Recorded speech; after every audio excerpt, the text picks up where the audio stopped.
नमस्कार दोस्तों।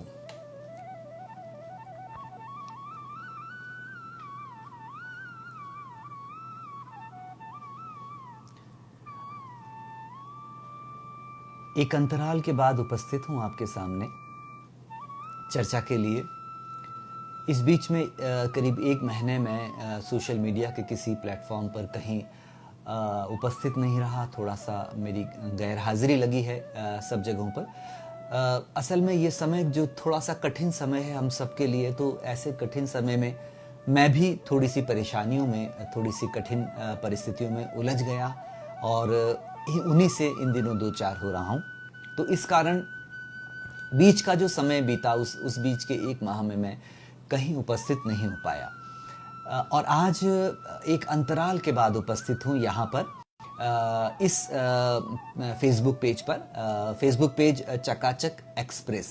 सुनने में नाम थोड़ा सा विचित्र सा लगता है, चकाचक एक्सप्रेस, लेकिन जैसा मैंने जाना इस पेज पर जाकर कि यहाँ कलाओं की अलग अलग विधाओं के बारे में चर्चाएं होती हैं, कलाकारों को बुलाया जाता है, वहाँ से उनकी विधा पर चर्चा की जाती है और इस तरह से एक बिल्कुल नए तरह का पेज ये मुझे देखने को आया। तो फिर जब यहाँ से मुझे कहा गया कि आप अपने उपन्यास पर चर्चा करें, तो मैं आज यहाँ उपस्थित हूँ अपने उपन्यास पर चर्चा करने के लिए, मेरे नए उपन्यास पर चर्चा करने के लिए।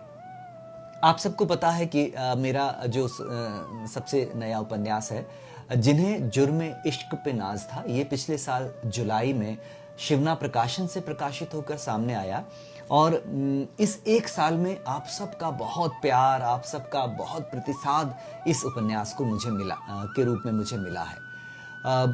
इस एक साल में इतनी समीक्षाएं इस उपन्यास की मेरे पढ़ने में आई कि अगर उन सारी समीक्षाओं को एकत्र कर लिया जाए तो शायद इस उपन्यास से भी मोटी एक किताब बन जाएगी।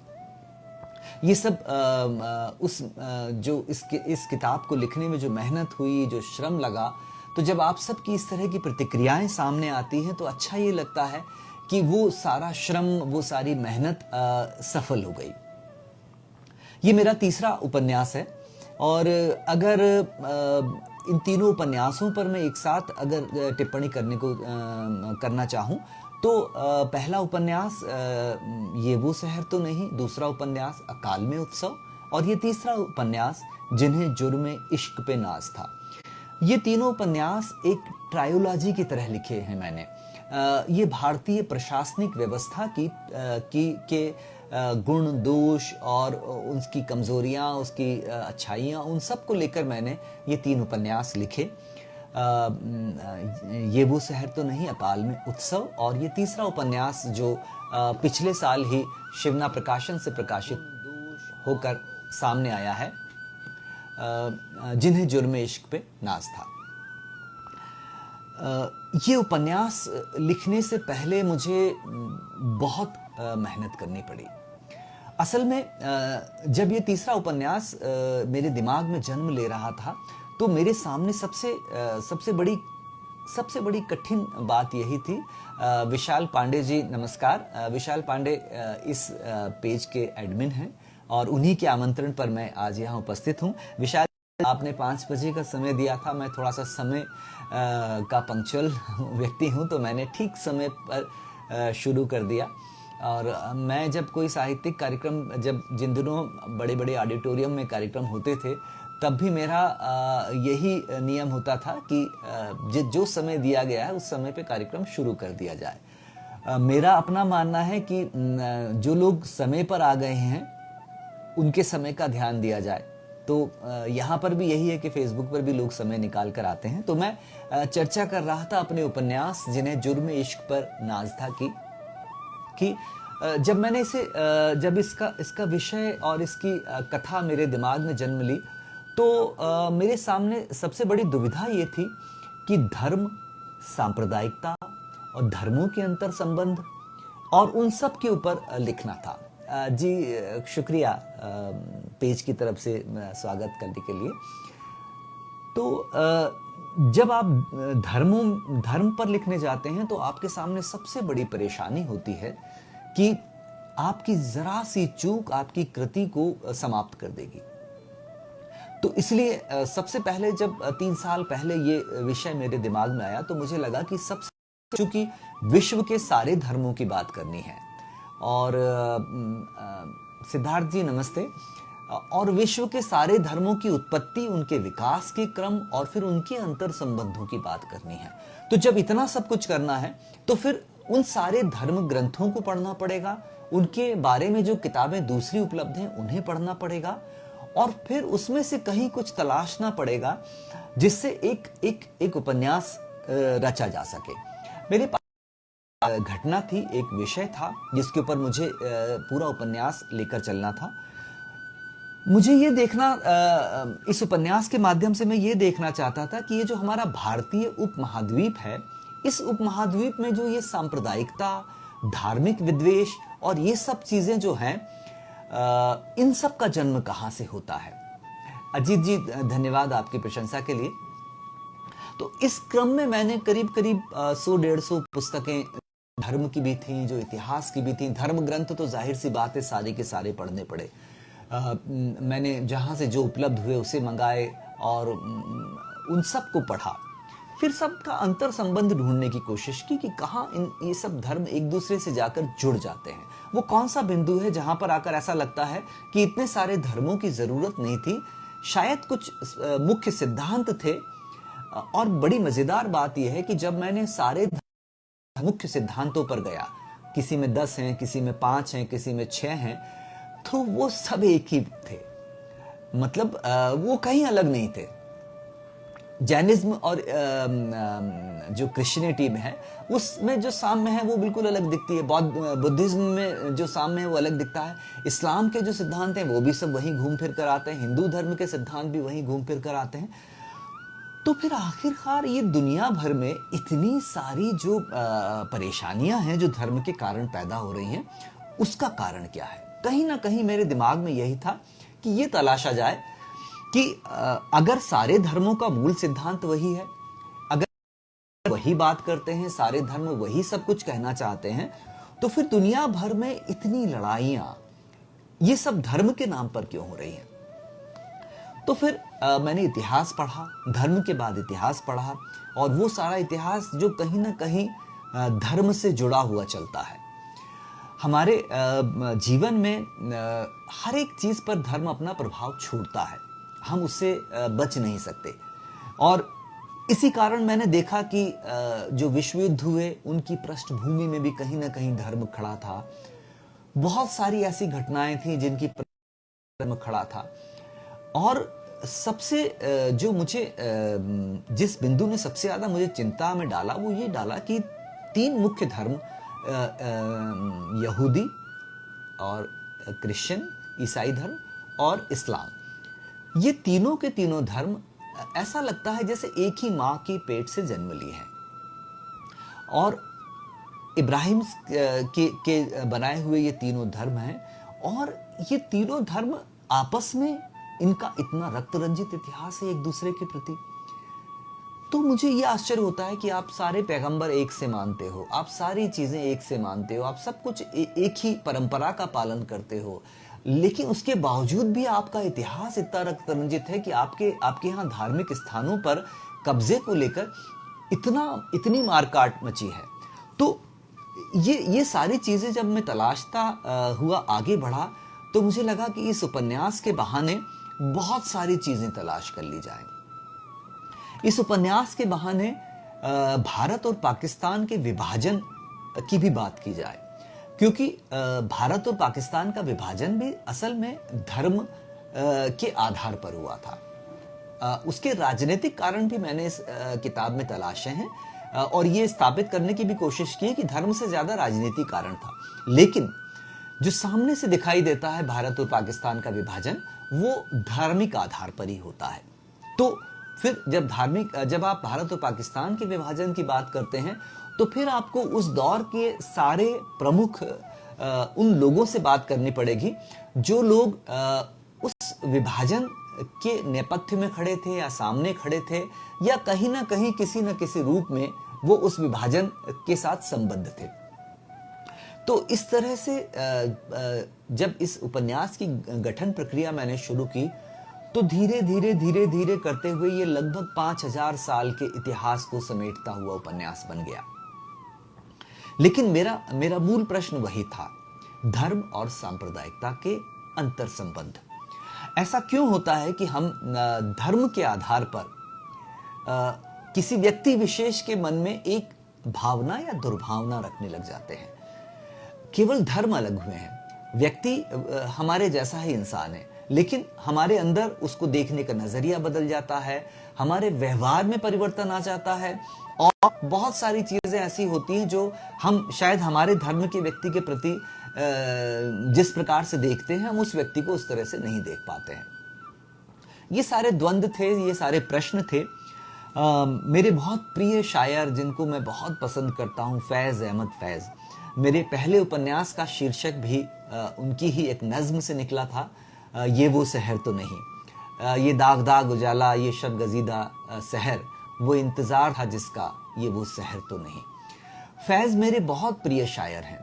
तो जब इस उपन्यास को मैं रच रहा था तो एक बार फिर मेरे ध्यान में फैज़ अहमद फैज़ आए, और फैज़ अहमद फैज़ की एक बहुत मशहूर गज़ल, तेरे गम को जां की तलाश थी, तेरे जां निसार चले गए, तेरी राह में चल करते थे सर तलब, सरे राह गुजार चले गए। और इसका एक शेर है कि न रहा जुनूने रुखे वफा, ये रसन ये दार करोगे क्या, न रहा जुनूने रुखे वफा, ये रसन ये दार करोगे क्या, जिन्हें जुर्म इश्क पे नाज था, वो गुनाहगार चले गए। असल में ये उपन्यास उन गुनाहगारों की ही कहानी है। वो गुनाहगार जो समय समय पर हमारी इस धरती पर, हमारी इस पृथ्वी पर आते रहे और हमें सुधारने की कोशिश करते रहे। और हमारे समय का सबसे बड़ा दुर्भाग्य है कि वो हमारे हाथों ही मारे जाते रहे। हमने उन्हें मार डाला। वो जो हमें बदलने आए, वो जो हमें बताने आए कि मानव जीवन ऐसे जिया जाता है, इंसान के रूप में अगर हमने जन्म लिया है तो ऐसे जिया जाएगा, वो सब हमारे ही हाथों मारे गए। सुकरात से लेकर वो परंपरा जब शुरू होती है तो सुकरात से बुद्ध को हमने हत्या भले ही ना की हो, लेकिन लगभग वो परंपरा वही रही। फिर ईसा को मार दिया गया, सुकरात को जहर का प्याला दिया गया, ईसा को मार दिया गया, गांधी की हत्या की गई। मतलब जब जब कोई हमें सुधारने आता है तो हम उसकी हत्या कर देते हैं, क्योंकि हम 5000 सालों से जिस हिंसा के खेल में लगे हुए हैं, हम उस हिंसा के खेल से अपने आप को अलग नहीं करना चाहते। और ऐसा कोई भी बंदा जो आकर हमें सुधारने की कोशिश करता है, हम उसे मार डालते हैं। तो मेरी नज़र में जो फैज़ अहमद फैज़ ने लिखा कि जिन्हें जुर्म इश्क पे नाज था, वो गुनाहगार चले गए, हाँ जुनूने रुखे वफा, ये रसन ये दार, रसन और दार मतलब जो फांसी पर लटकाने की रस्सी और सूली, उसको रसन और दार कहते हैं। तो वो गुनाहगारों के लिए निर्धारित है। और जिन इश्क के गुनाहगारों की बात फैज़ अहमद फैज़ करते हैं, वो वही गुनाहगार हैं जो इंसानियत के इश्क में पड़े हुए थे, जो इंसानों के इश्क में पड़े हुए थे, जो मानवता के इश्क में पड़े हुए थे। चर्चा है इसमें उन सारे लोगों की चर्चा है जो हमारे इस समय को बदलने आए थे, जिन्होंने कोशिश की कि वो बदलने का इसको प्रयास करें, लेकिन वो बदल पाए। हमने उनके नाम पर धर्म चला लिए, हमने उनके नाम पर मजहब पैदा कर लिए, लेकिन अपने आप को नहीं बदला हमने। तो ये उपन्यास उसी ना बदलने की कहानी है। 5000। तो इस उपन्यास को लिखते समय मेरे दिमाग में बहुत सारी चीजें थी, बहुत सारी परिस्थितियां थी जिनको लेकर ये उपन्यास मैं लिख रहा था। ये उपन्यास थोड़ा सा मोटा उपन्यास है, 312 पेजों का उपन्यास है। और इस उपन्यास में मैंने कोशिश की है कि 5000 सालों की मानव सभ्यता के इतिहास को इस उपन्यास में संक्षिप्त और सरलीकृत तरीके से प्रस्तुत किया जाए। और लेकिन किसी भी कथाकार या किसी भी उपन्यासकार के लिए सबसे खतरे की बात ये होती है कि जब वो ऐसी कोई कृति की रचना कर रहा है समस्या ये आती कि उसके हाथ से कथा फिसलती है कि ये उपन्यास है, इतिहास की किताब नहीं है कि आप इसमें इतिहास लिख दें। आपको इसमें कथा रखनी है, आपको इसमें कहानी रखनी है। तो मेरे लिए सबसे बड़ी चुनौती ये थी कि इतिहास की सारी बातें करने के बाद भी और इतिहास की सारी सूचनाएं देने के बाद भी और उन सब के बाद इस उपन्यास में कम से कम कहानी हो, इस उपन्यास में कथा हो और उस कथा के आसपास वो सारी चीजें चलती रहें, उस कथा के साथ जुड़कर वो सारी चीजें चलती रहें। मैंने प्रयास किया और आप सबकी प्रतिक्रियाएं बताती हैं कि शायद सफल रहा हूं और जिस तरीके से आप सबका प्यार, आप सबका स्नेह इस उपन्यास को मिला है, तो मुझे लगता है कि कहीं वो मैं उस कथा के सूत्र को बचा पाया हूं। ये एक रात की कहानी है, ये एक रात के चंद घंटों की कहानी है। वो एक रात जो शुरू होती है एक दंगे के साथ, एक सांप्रदायिक दंगे के साथ शुरू होती है और उसी के साथ वो अंत होता है। एक पूरी रात है और उस पूरी रात में चलता हुआ वो सांप्रदायिक दंगा है और उस दंगे के बीच में वो सारे लोग उपस्थित होते हैं जो इस दंगे को रोकने की भी कोशिश कर रहे हैं और वो लोग जो इस दंगे को भड़काने की भी कोशिश कर रहे हैं। सबके अपने अपने नजरिया होता है। जो दंगे को भड़काने की कोशिश कर रहे हैं उनके अपने स्वार्थ हैं, जो दंगा रोकने की कोशिश कर रहे हैं वो केवल शायद वही गुनाहगार हैं जो जिनके बारे में फैज अहमद फैज कहते हैं कि जिन्हें जुर्म इश्क पे नाज था। इस उपन्यास के जरिए मैं ये बताना चाहता था कि जिन्हें जुर्म इश्क पे नाज था वो गुनाहगार अभी गए नहीं हैं, उन गुनाहगारों की नस्लें अभी बची हुई हैं और जब तक वो नस्लें बची हैं हमें बहुत परेशान होने की, हमें बहुत चिंतित होने की आवश्यकता नहीं है, क्योंकि हिंसा और अहिंसा ये हर युग में, हर दौर में उपस्थित रही हैं और हिंसा अपने आप को फैलाने के लिए सांप्रदायिक सहारा लेती है और अहिंसा अपने आप को फैलाने के लिए धर्म का। अब यहाँ ये जो धर्म शब्द है इसकी व्याख्या करनी पड़ेगी आपको। ये वो धर्म नहीं है जो सांप्रदायिकता को प्रश्रय देता है, ये वो धर्म है जो मानवता और मानव के लिए काम करता है। तो अहिंसा हमेशा उस धर्म के साथ चलती है, सांप्रदायिकता एक दूसरे धर्म के साथ चलती है, उसको हम धर्म भी नहीं कह सकते। तो कहीं ना कहीं उन दोनों का द्वंद्व इस उपन्यास में मैंने रखने की कोशिश की है। मैं चाहता था कि इस उपन्यास में कुछ ऐतिहासिक पात्र भी उपस्थित हों, महात्मा गांधी हों, जिन्ना हों और गोडसे हों। इस तरह के वो पात्र, जैसे नाथूराम गोडसे को मैं चाहता था कि नाथूराम गोडसे इस उपन्यास में मैं नाथूराम गोडसे को उपस्थित करूं और प्रश्न करूं, वो प्रश्न जो मेरे अंदर है, वो प्रश्न जो मेरे जैसे सोचने वाले बहुत सारे लोगों के अंदर हैं। मैं महात्मा गांधी को चाहता था कि वो उपस्थित हो और जिन्ना भी उपस्थित हो। तो उन सब की उपस्थिति इसमें होती है, वो सब इस उपन्यास पर में आते हैं और उनसे कथानायक बाकायदा चर्चा करता है। किस तरह होती है वो आप जब उपन्यास पढ़ेंगे तो बेहतर तरीके से जान पाएंगे।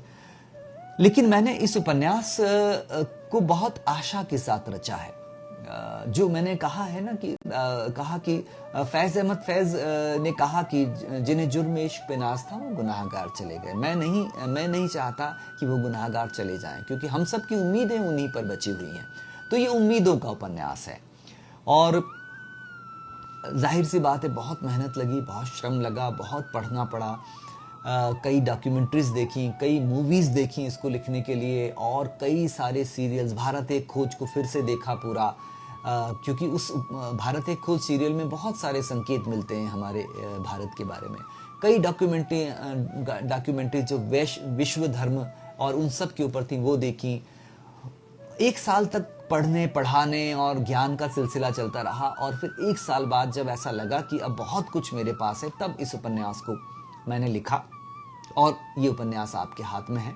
और जो मेरी कोशिश थी उपन्यास के बहाने में धर्म और सांप्रदायिकता की नई परिभाषाएं सामने रख पाऊं, उसके पीछे के अंतर संबंधों को सामने रख पाऊं, तो कहीं ना कहीं उस कोशिश से ही ये जन्म इस उपन्यास का हुआ है। और धर्म और सांप्रदायिकता पर लिखना, जो मैंने शुरुआत में कहा कि बहुत खतरे का काम होता है, बहुत चुनौती का काम होता है, क्योंकि अगर आपने कोई भी तथ्य गलत दिया है या आपने कहीं भी कोई बात बिना तथ्य के कह दी है, तो वो उस पूरे उपन्यास को या उस कृति को कमजोर कर देती है।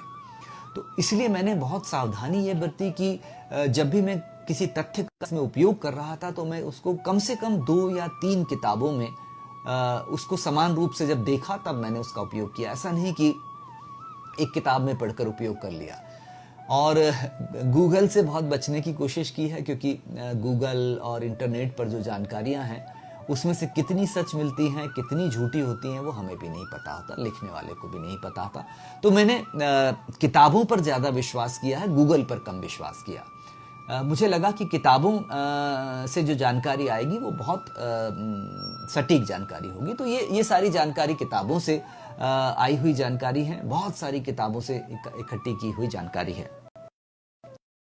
उपन्यास का एक छोटा सा अंश मैंने 15-20 मिनट इस उपन्यास पर चर्चा कर ली है।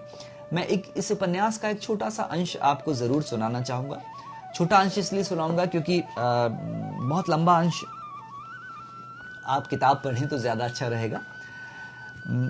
इस उपन्यास का मैं एक छोटा सा अंश वहां से शुरू करता हूं जहां से कथानायक हमारे समय की बहुत बड़ी लेखिका और मेरी आदरणीय अग्रज उषा किरण खान, पद्मश्री उषा किरण खान उपस्थित हैं, मुझे सुन रही हैं। मेरा बड़ा सौभाग्य है कि वो यहाँ उपस्थित होकर इस लाइव को सुन रही हैं। उनका मार्गदर्शन, उनका स्नेह और उनका आशीर्वाद हम जैसे नए लेखकों को हमेशा मिलता रहता है। उषा किरण खान जी को मेरा प्रणाम। और इस उपन्यास को पढ़कर सबसे पहले जो मुझे 3-4 प्रतिक्रियाएं मिली थी, उसमें उषा दीदी की भी प्रतिक्रिया थी और बहुत अच्छी प्रतिक्रिया थी। और जब वो प्रतिक्रिया मुझे प्राप्त हुई तो मुझे लगा था कि कहीं ना कहीं कुछ ना कुछ ठीक लिखा गया है मुझसे। इस उपन्यास में एक जगह है जहां पर इस कथा का नायक जो रामेश्वर है वो महात्मा गांधी के साथ चर्चा कर रहा है। और महात्मा गांधी के साथ चर्चा करने के बाद वो किसी और उसमें चला जाता है। तो वो मैं छोटे छोटे से वो अंश हैं जो मैं 5 से 10 मिनट में जी दीदी, नहीं, आपके सामने हम लोग नए हैं। ये आपकी बहुत बड़प्पन है कि आप मानते हैं कि अब हम लोग नए नहीं हैं, लेकिन आप अग्रज लोग बैठे हैं तो हम लोग आपके सामने हमेशा नए ही रहेंगे और हम चाहेंगे कि हम हमेशा नए ही बने रहें। आपके जैसा मैंने आपका अगन हिंडोला उपन्यास पढ़ा है, अद्भुत उपन्यास है। मैंने उसे 2 बार पढ़ चुका हूँ। और शेरशाह सूरी को किस कमाल से आपने इतिहास से उठाकर जीवंत किया है। इस उपन्यास में रामेश्वर महात्मा गांधी के साथ बैठकर बात कर रहा है। वो किस तरीके से बात कर रहा है वो आप उपन्यास पढ़ेंगे तो जान जाएंगे कि रामेश्वर और महात्मा गांधी की मुलाकात हो कैसे जाती है।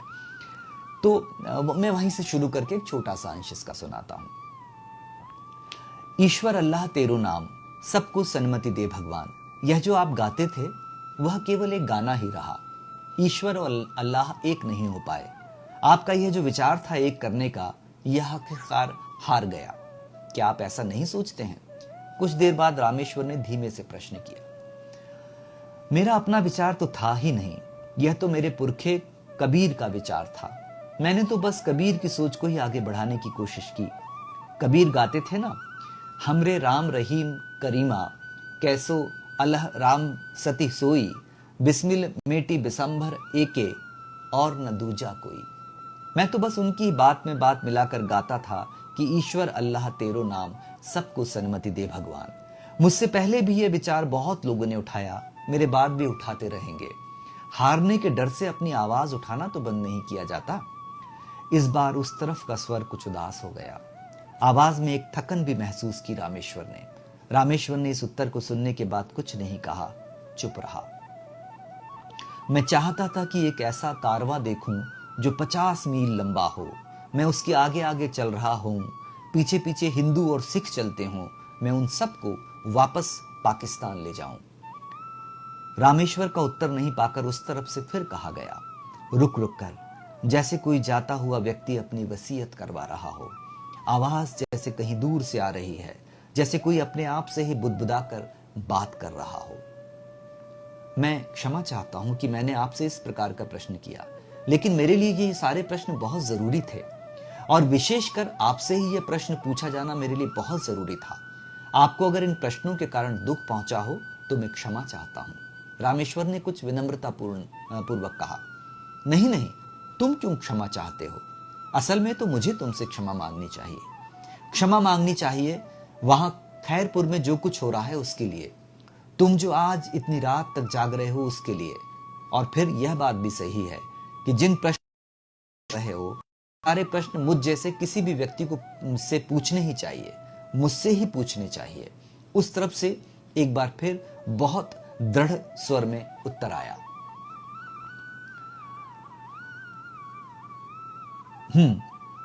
अच्छा होना बहुत बुरा होता है। आपको पता है, आपकी मृत्यु पर ऐसा ही कुछ अपने शोक संदेश में लिखा था जॉर्ज बर्नार्ड शॉ ने। उन्होंने लिखा था, उनकी हत्या से पता चलता है कि अच्छा होना कितना खतरनाक है।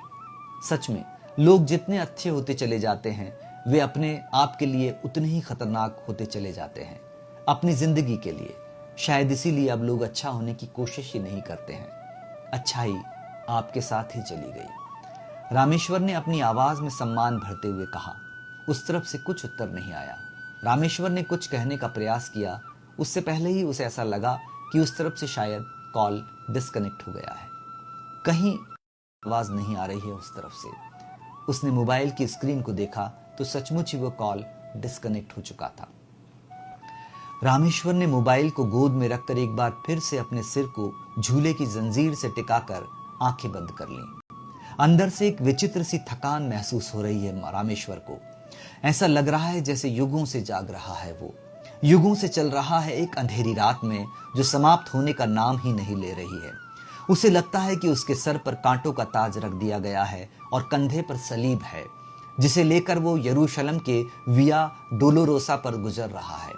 चला जा रहा है उस रास्ते पर जहां बस 14 स्थानों पर ही रुकने की इजाजत है उसे। सिर पर कांटों के ताज से बहता हुआ खून महसूस हो रहा है उसे, या वह मूसा की तरह अपने पीछे बहुत से भूखे और दुखी गुलाम लोगों का काफिला लिए चला जा रहा है इजिप्ट से इस्राएल की तरफ। इस्राएल जो उसके लोगों की मातृभूमि है। अपने पीछे चल रहे लोगों की कराहें सुनाई दे रही हैं उसे, और सुनाई दे रही है पीछे आती हुई फिरौन रामसेस की सेना की आवाजें। लाल सागर को पार करने के लिए उसने अपनी लाठी हवा में उठाई है। लाल सागर की उस तरफ शिनाई पर्वत को पार करता हुआ वह चलता ही चला जा रहा है। उसकी यात्रा समाप्त ही नहीं हो रही है। 40 वर्षों से चलता ही चला जा रहा है कि अपनी मातृभूमि पर पहुंच सके। पीछे छूट रहे हैं कपिलवस्तु, लुम्बिनी, यशोधरा और राहुल। साथ में आ रहे हैं प्रश्न, जरा, रोग और मृत्यु के। दूर, बहुत दूर दिखाई दे रहा है एक वृक्ष, बोधि वृक्ष, जिसके नीचे सारे प्रश्नों के उत्तर हैं। वह चलता ही चला जा रहा है। मेसापोटामिया, बेबीलोन से निकलकर जा रहा है वो यरूशलेम की जमीन की तरफ, सीरिया के रेगिस्तान को पार करता हुआ। पीछे छूटता जा रहा है और स्वघोषित ईश्वर नमरूद का साम्राज्य। अब्राम महसूस कर रहा है अपने शरीर पर आतिशे नमरूद को। चला जा रहा है किसी नए शहर की तलाश में। मगध नरेश जरासंध के 18 बार के हमलों के बाद अपने पूरे वंश को साथ लिए चला जा रहा है वो मथुरा से पश्चिम की दिशा में किसी उजाड़ पड़ी नगरी कुशस्थली के स्थान पर नए सिरे से द्वारका नाम के शहर को बसाने। चला जा रहा है अपनी पीठ पर रणछोड़ का खिताब लगाए। 17 युद्ध लड़ने के बाद 18वें युद्ध से भागता हुआ मक्का से हिजरत करते हुए अपने लोगों के साथ बढ़ा जा रहा है मदीना की ओर। मक्का में बार बार होने वाली हिंसा से अपने लोगों को बचाने के लिए। हिजरत जो पुरखों से लेकर आज तक हर उस शख्स के हिस्से में आती है जो रास्ता बदल कर चलने को कहता है। अपने पीछे वो किसी पागल सन की हत्यारे के पैरों की आहट सुन रहा है। वह हत्यारा जिसने उसके कई लोगों को गैस चैम्बर में बंद कर के मार डाला है, वो बच निकलता है एक बार फिर उसी मातृभूमि की ओर जहां उसके आदम पुरखे मूसा ने उसे पहुंचाया था। उसे कहा गया है कि वह अपने लोगों को लेकर एक बार फिर से अपनी मातृभूमि को ही लौट जाए। वह दिल्ली की सड़कों पर जा रहा है एक हाथी पर बैठा हुआ। उसके कपड़े फटे हुए हैं। उसे ले जाया जा रहा है उसका सर कलम करने के लिए। उसने दूसरे धर्मों के ग्रंथ पढ़ने का अपराध किया है। उसका अपना भाई उसे इस प्रकार सजा देकर सड़कों पर घुमा रहा है। उसका पिता दूर आगरा में यमुना के किनारे सोया हुआ है। वह बहुत बूढ़ा हो गया है और थके हुए बोझिल कदमों से बढ़ रहा है अपनी रोज की प्रार्थना की ओर। सुन रहा है अपने ही विरोध के वह नारे जो रास्ते में उसके अपने ही लगा रहे हैं। वह लोग जिनके लिए उसने अपनी पूरी जिंदगी समर्पित कर दी, आज वही सब उसके विरोध में खड़े हुए हैं। वह आते हुए देख रहा है उन 3 गोलियों को जो उसके बूढ़े शरीर को लक्ष्य कर दागी गई हैं किसी अपने के ही द्वारा। एथेंस के कारागृह में बैठा देख रहा है कि एक प्याला है जो जहर से भरा हुआ है। उसके अपने लोग चाहते हैं कि वो वहां से भाग जाए, नहीं पिए उस प्याले को, मगर उसे उस प्याले की तरफ एक तीव्र आकर्षण महसूस हो रहा है। वह उसे उठाकर अपने होठों से लगा रहा है। एक लकीर है जो कहीं कागजों पर खींच दी गई है, जिसे रैडक्लिफ लकीर कहा जा रहा है। वह लोगों के काफिले में शामिल होकर इस लकीर के इस तरफ से उस तरफ जा रहा है। एक से ही लोग, चमड़ी, रंग, कद सब एक सा ही है, मगर फिर भी आदेश है कि इस तरफ से उस तरफ और उस तरफ से इस तरफ चला जाया जाए। एक सफर है जो जाने कितने युगों से ऐसे ही चला आ रहा है। एक ईश्वर है जो कई नामों से छल रहा है, कभी भी दिखाई नहीं देता, कभी सामने नहीं आता, कभी भी संकेत प्रदान नहीं करता कि वो है। किसी दिशा में ईश्वर के होने की सूचना पाकर वह कुछ अधिक गति से दौड़ता है, लेकिन वहां जाकर देखता है कि आभूषणों से सजा हुआ एक राजा है जिसने अपने आप को ईश्वर घोषित कर रखा है। उसके आसपास कुछ लोग हैं जो किताबें लिख रहे हैं उस राजा के ईश्वर होने की, ताकि सदियों तक कहा जा सके कि यह राजा ईश्वर था। अलग अलग धर्मों में अलग अलग तरीके से प्रार्थना करते हुए, अलग अलग तरीके से कपड़े पहनकर वो ईश्वर की तलाश में दौड़ता ही जा रहा है। ईश्वर कहीं नहीं है, मगर उसके बाद भी उसकी तलाश में या किसी एक ईश्वर से डरकर भागकर किसी दूसरे ईश्वर वाले लोग एक तरफ से दूसरी तरफ चले जा रहे हैं। और उनके पीछे ईश्वर का प्रतिनिधि धर्म नंगी तलवारें लिए दौड़ रहा है। जो थक कर गिरते हैं वो उस धर्म की तलवार की चपेट में आ जाते हैं। जो छूट रहे हैं, गिर रहे हैं, वे लोग शायद वही हैं जिनके बारे में सारे धर्म ग्रंथों में कहा गया है, अपने पापों को कम करने के लिए पशुओं की कुर्बानी प्रदान करो, पशुओं की बलि लो। धर्म अब पशुओं से ऊब कर इंसानों की बलि ले रहा है और हिजरत है कि समाप्त होने का नाम ही नहीं ले रही है। 5000 सालों से एक अनवरत हिजरत है जो मुसलसल जारी है और जिसका कोई अंत ही नहीं दिख रहा। ये इस उपन्यास का एक छोटा सा अंश है। जब कथानायक महात्मा गांधी से बात करने के बाद थक कर सो जाता है तो उसको अपने स्वप्न में वो सारे गुनाहगार दिखते हैं जो मानव सभ्यता को बचाने आए, जो मानवता को बचाने आए, जिन्होंने मानव और मानवता को बचाने के लिए संघर्ष किया, वो सब उसकी स्मृति में आते हैं। और जहाँ एक तरफ दंगा चल रहा है, जिस दंगे में उसके कुछ अपने लोग फंसे हुए हैं जिनको बचाने के लिए उसके दिमाग में चिंता है, वहीं दूसरी ओर रात के अंधेरे में जब वो थोड़ा सा ऊँघने लगता है, तब उसको ये सारे दृश्य दिखाई देते हैं। उसे गांधी दिखते हैं, उसे ईसा दिखते हैं, उसे बुद्ध दिखते हैं, उसे कृष्ण, उसको हजरत मोहम्मद दिखते हैं और मूसा दिखते हैं, और उस तरह से सुकरात हैं, हिटलर है और हिटलर द्वारा मारे गए लोग दिखते हैं। इस तरह से एक बहुत कोलाज सा उसको बना हुआ दिखाई देता है और उन सब के बीच में वो उलझा हुआ अपने आप को महसूस करता है।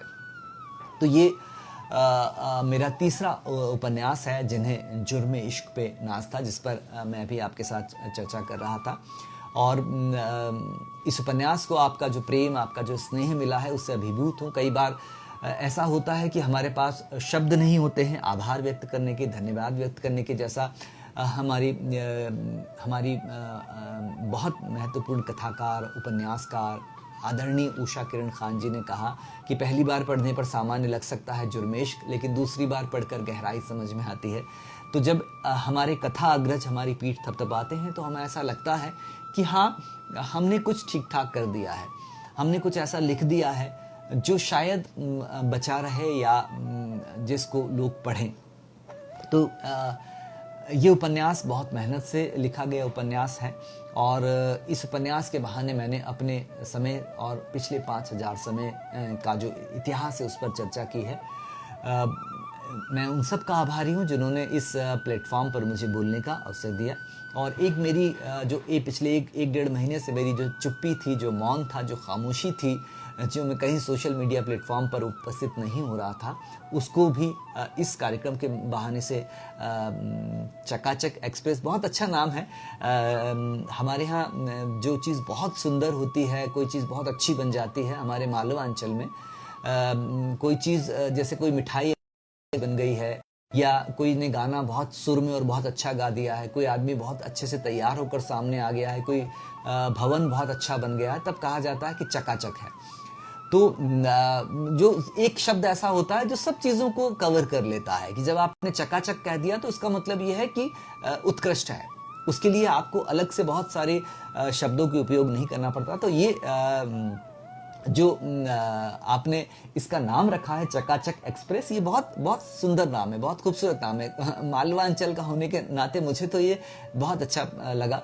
और ये कहीं ना कहीं मैं आपकी इसलिए भी सराहना करना चाहता हूं कि ये कहीं ना कहीं हमारे देशज शब्दों को बचाने का एक प्रयास है। अंग्रेजी और दूसरी भाषाओं के हमले में हमारे हिंदी के शब्द तो अभी संघर्ष कर रहे हैं और बच रहे हैं, लेकिन जो हमारे देशज शब्द हैं वो कहीं ना कहीं दम तोड़ रहे हैं। तो वो जो भदेसपना हम सब के अंदर है, अगर आप भारतीय हैं तो आपके अंदर भदेसपन होना ही चाहिए, वो वही हमारी पहचान है। तो ये चकाचक एक्सप्रेस जब मैंने सुना तो मुझे ऐसा लगा कि ये हमारी भदेश छवि को, भदेश शब्द कोई खराब शब्द नहीं होता, ये हमारी भदेश छवि को प्रस्तुत करता है। ये हमारे उस देशज शब्द को बचाने की कोशिश।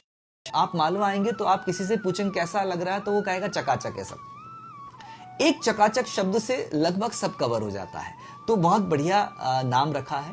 और चकाचक एक्सप्रेस आपकी गतिमान रहे, चलती रहे, और इसी तरह से कलाओं की सारी विधाएं, मैं तो आपसे कहता हूं कि आप जितनी कला की विधाएं हैं उन सबको यहाँ बुलाइए, उन सब की चर्चा कराइए, और कई बार कलाओं की अंतर संवाद भी कराइए, कि दो कलाओं की विधाओं के लोग बैठकर यहाँ बात करें। मेरी बहुत शुभकामना है कि आपका ये पेज बहुत लोकप्रिय हो और बहुत मकबूल हो, बहुत लोग पसंद करें इसे। मेरा निर्धारित समय जो मुझे बताया गया था कि 40 मिनट का मुझे समय लेना है, वो समय यहाँ पूरा होता है। चूंकि मैंने पहले भी कहा कि इस समय का बहुत ध्यान रखता हूँ। आप सबका बहुत धन्यवाद कि आपने मुझे बोलने का अवसर दिया, मेरे नए उपन्यास पर चर्चा करने का अवसर दिया। मेरी बहुत शुभकामनाएं आपकी इस चकाचक एक्सप्रेस को, कि ये यूं ही चलती रहे, यूं ही गतिमान रहे, और मीलों का सफर तय करके और निरंतर चलती रहे। बहुत बहुत धन्यवाद। नमस्कार।